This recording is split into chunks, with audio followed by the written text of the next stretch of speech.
In today's video, I'm going to teach you how to convert Outlook email to PDF. Whether you are using the classic Outlook desktop app or Outlook on the web or the new Outlook, I'll walk you through both so you can quickly save any email as a clean shareable PDF. Let's start with the classic Outlook desktop app. Open the email you want to save so it's in its own window. In the top left corner, click File, then choose Print. In the Printer section, select Microsoft Print to PDF. This option acts like a virtual printer that turns what you see into a PDF file. Click Print. You'll be prompted to choose where to save the file on your computer.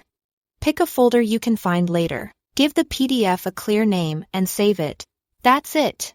The PDF will reflect the message exactly as it would print, including inline images and formatting. For best results, use a descriptive file name. Something like the sender, subject, and date, so you can find it easily later. Now let's do the same in Outlook on the web or in the new Outlook.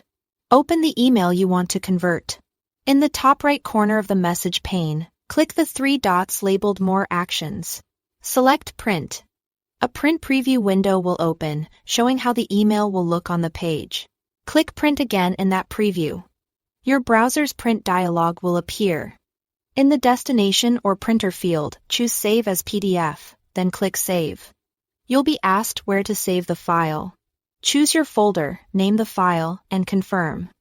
The PDF will be created based on the preview you saw, so it's a good idea to glance at the preview first to ensure everything looks right. A couple of quick tips to keep things smooth. Make sure images are fully loaded in the email before you print, so they appear correctly in the PDF. If you care about page breaks or margins, use the print preview to adjust scaling or layout before saving. Remember that a PDF captures what's on the screen. It won't embed original attachments. If you also need attachments, save those separately. Finally, store your PDFs in a consistent folder and use clear names so they're easy to search later. And there you have it. Whether you are using classic Outlook, Outlook on the web, or the new Outlook, converting an email to PDF is just a few clicks. Thanks for watching.